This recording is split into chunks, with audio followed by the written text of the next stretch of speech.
Chris McGlon, a catfish farmer in Morgan City, Mississippi. This industry is great for a family. From my wife to my kids, I mean, we're all involved. We don't have any employees. You know, we do everything here ourselves. My wife, Julie's a fifth-generation farmer. I'm a sixth-generation farmer. Rice has been in our blood as long as we can remember. My name is Jamie Anderson from Lone Oak, Arkansas. We're bait fish farmers, and my family has operated this bait fish farm since 1949. That's 70 years. My name's Jennifer, and this is my brother William. We are third-generation aquaculture farmers in DeVos Bluff, Arkansas.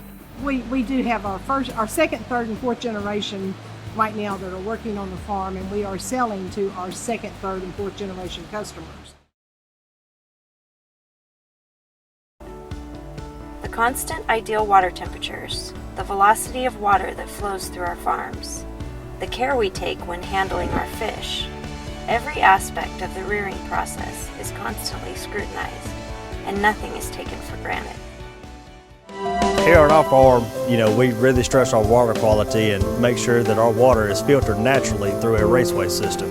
We have a 26-inch auger that pumps about 10,000 gallons per minute. You know, we have a wastewater cell that's normally about 80% of the pond, and then we have a holding area that holds this 20% that actually holds the fish. And we're naturally just circulating water, you know, this actually filtering the water in the pond naturally.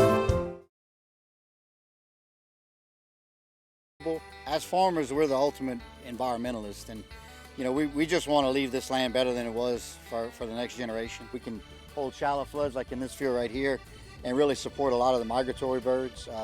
At the end of a crawfish season, it's been told to me that there's 146 different migratory birds, and we will hold this water after we're finished trapping crawfish. We'll release it and we'll dump it into a ditch, and then we have pumps, relift pumps in that same ditch. We're going to take all that water that just left that crawfish pond and we'll replace it onto a future crawfish pond or another rice field downstream. So we're trying to recycle as much of this water as we can, and I think that we're really getting close to, you know, 60 to 70% recycling.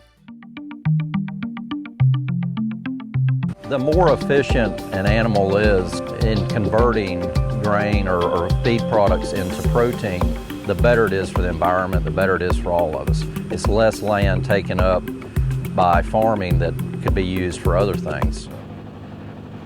There are a lot of reasons to support oyster aquaculture from an economic standpoint and from an environmental standpoint. I mean, the larger the oyster aquaculture industry gets, the more beneficial the impact on the environment we're going to have.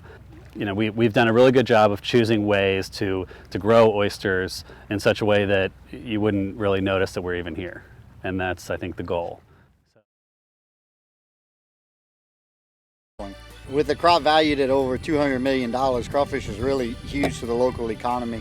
If you use the agricultural number of multiplier of 7 as a crop that provides back, I mean, you're looking at over $1 billion worth of value.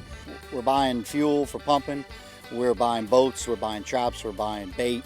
All that money goes back into the local economy. We're hiring as many locals as we can. My name's Carl Herring, president of Herring Catfish, and we're located in Wisner, Louisiana.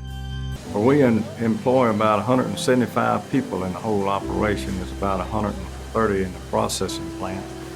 And then we have our own trucking company, which we have about a dozen truck drivers, and have a feed mill. We manufacture our own feed. And so it has a pretty good impact because all the goods that we buy, we try to buy as locally as we can from Northeast Louisiana. Our boxes, all our supplies, our bags, everything we can. So it has an impact. Of course, the salaries we have has an impact on the town. It is a family farm, and we did grow up here. We did work here.